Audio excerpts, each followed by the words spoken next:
Hello everyone, welcome to class 11th physics classes. Last video में हमने errors के बारे में पढ़ा था कि रिलेटिव एरर क्या होता है, एब्सोल्यूट एरर क्या होता है, मीन एब्सोल्यूट एरर क्या होता है। फिर हमने कॉम्बिनेशन ऑफ एरर पढ़ा था जिसमें हमने एडिशन और सब्ट्रैक्शन के बारे में पढ़ा था। अब थर्ड केस है मल्टीप्लिकेशन का।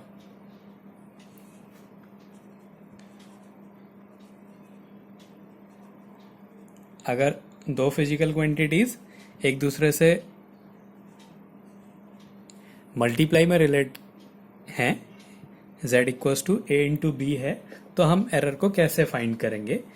तो फिर हमने माना कि z equals to A into B है। माना a में एरर डेल्टा ए है, b में एरर डेल्टा बी है और z में एरर डेल्टा z है। तो क्या हो जाएगा, z plus minus delta z equals to a plus minus delta a into b plus minus delta b हो जाएगा। अब इसको सॉल्व कर देते हैं, इसकी मल्टीप्लाई कर देंगे। a से पहले दोनों की A B plus minus A delta B, फिर plus minus B delta A plus minus delta A delta B. अब जो एरर होता है वो बहुत छोटी क्वांटिटी होती है, तो अगर हम बहुत छोटी क्वांटिटीज की मल्टीप्लाई करें तो वो और ज़्यादा छोटी हो जाएंगी। इसलिए हम डेल्टा ए और डेल्टा बी की जो मल्टीप्लाई है इसको नेग्लेक्ट कर देंगे। ये जो है बहुत छोटी क्वांटिटी है इसलिए हम इसको नेग्लेक्ट कर देते हैं। तो हमारा जेड की value, Z plus minus delta Z की वैल्यू क्या आ जाएगी, A B plus minus A delta B plus minus B delta A. अब z की वैल्यू ए बी है तो ये z और ए बी इक्वल हैं तो ये कैंसिल हो गए। तो डेल्टा z की वैल्यू क्या आ गई, a delta b plus minus b delta a। ये वैल्यू आ गई। अगर हम इसको ए बी से डिवाइड कर दें अपॉन ए बी और अपॉन ए बी, तो यहाँ पे क्या आ जाएगा, delta z upon z equals to delta B upon B plus minus delta A upon A. अगर हमें मैक्सिमम एरर लेना है तो हमें हमेशा एडिशन वाला लेना पड़ेगा। तो मैक्सिमम एरर क्या हो जाएगा, delta Z upon Z equals to delta A upon A plus delta B upon B. तो ये रिलेटिव एरर्स हैं। तो अगर मल्टीप्लिकेशन होगा तो हमने उन रिलेटिव एरर को ऐड कर देना होता है। अब अगर हम डिवीजन का केस लें, फोर्थ है डिवीजन में, तो अगर दो फिजिकल क्वांटिटीज एक दूसरे से डिवाइड के फॉर्म में रिलेट हैं, ए अपॉन बी के टर्म्स में है, तो हम उसका एरर कैसे फाइंड करेंगे। तो फिर से वही मानेंगे कि ए में डेल्टा ए की एरर है, बी में डेल्टा बी का एरर है, तो जेड में डेल्टा जेड का एरर होगा। तो इसको फिर से सॉल्व कर देते हैं। तो ये हो जाएगा Z plus minus delta Z equals to A plus minus delta A upon B plus minus delta B हो गया। तो इसको थोड़ा सा सिंप्लीफाई करते हैं। Z plus minus delta Z equals to, इसको ऐसे ही लिखा, a plus minus delta a। इस नीचे वाले को अगर हम ऊपर पहुंचाएंगे तो इसकी पावर -1 हो जाएगी। तो ये हो गया b plus minus delta b की पावर -1। अब यहाँ से a कॉमन ले लेते हैं। तो a कॉमन लिया तो बचा 1 plus minus delta a upon a। ये डेल्टा अलग a अलग नहीं होता, डेल्टा a एक साथ एक ही नंबर है ये। ऐसे ही यहाँ से b कॉमन लेंगे तो पावर माइनस होने के कारण ये माइनस b की पावर -1 बाहर आएगा। तो यहाँ बचा 1 plus minus delta b upon b। अब माइनस का मतलब होता है फिर से उसको अपॉन में लिख देना है, तो हम इसको फिर से अपॉन में लिख देते हैं। तो हो गया a upon b 1 plus minus delta a upon a into 1 plus minus delta b upon b की पावर -1। इसके बाद एक थ्योरम होती है बाइनोमियल थ्योरम। Binomial theorem. ये बाइनोमियल थ्योरम में क्या होता है, जैसे अगर कहीं पे 1 प्लस एक्स की पावर n है, हमने इसको सॉल्व करना है। अगर वैल्यूज बहुत ये छोटी क्वांटिटी है तो हम क्या करते हैं, इसका एक टर्म्स तक अगर हमने सॉल्व करना है तो हम ऐसा करेंगे 1 प्लस ये पावर आगे आ जाती है एन एक्स हो जाता है, फिर ये बढ़ती जाती है। अगर x की वैल्यू छोटी है तो इसका स्क्वायर और छोटा होता जाएगा, तो वो नेग्लेक्ट कर दिया। तो ये फॉर्मूला होता है, मतलब जो पावर होती है वो उसके साइन के साथ आगे आ जाती है। अगर सपोज 1 प्लस एक्स की पावर माइनस एन होता तो क्या हो जाता, 1 माइनस एन एक्स हो जाता।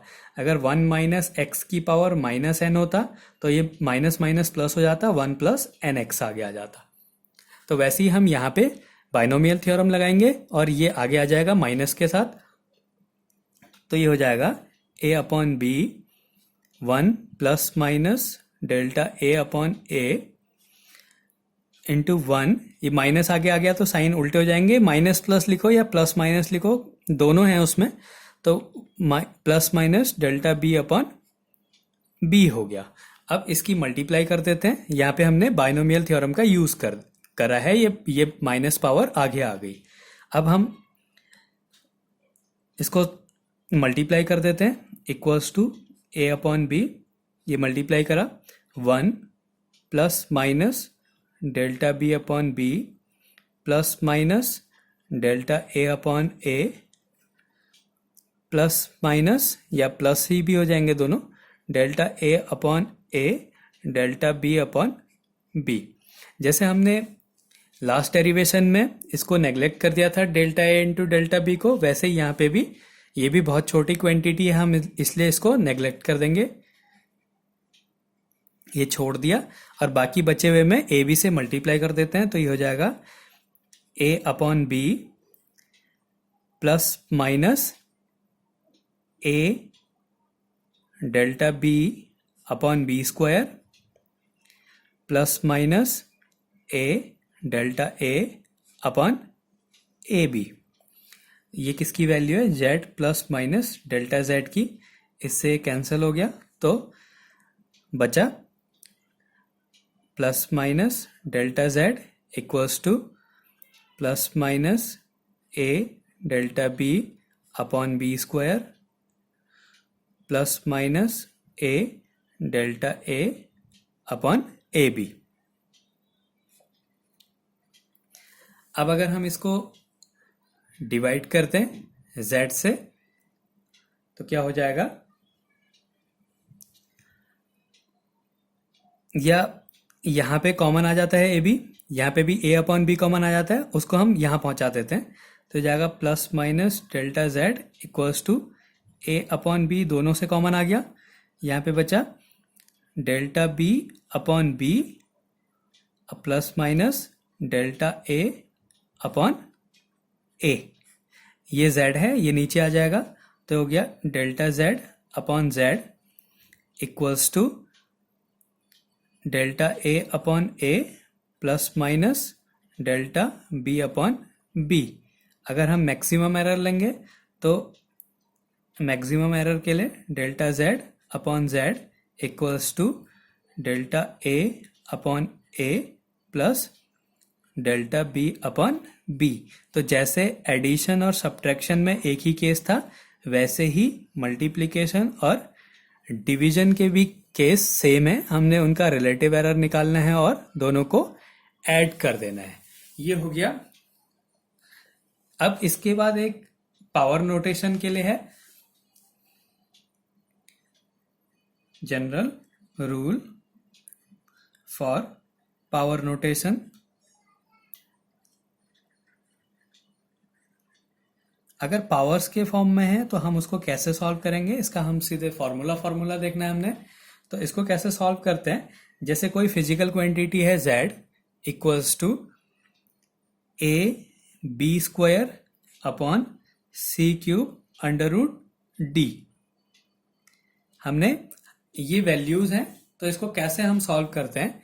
ऐसे केसेस में हमने क्या करना होता है, ये फॉर्मूला है z equals to A B square upon C square under root D. ये कोई फिजिकल क्वांटिटी जैसे ये अपॉन बी थी, ये a इंटू बी थी, तो इस केस में हमने क्या करना पड़ता है, अगर हम इसका एरर निकालते हैं तो इसको कैसे लिखेंगे, delta Z upon Z equals to delta A upon A plus जो पावर है वो आगे आ जाएगी और ऐड हो जाएंगे 2 delta B upon B plus इसकी पावर 3 है तो 3 आगे आ गया 3 delta C upon C plus इसकी, अब प्लस क्यों कर रहे हैं क्योंकि हमने मैक्सिमम एरर निकालना है।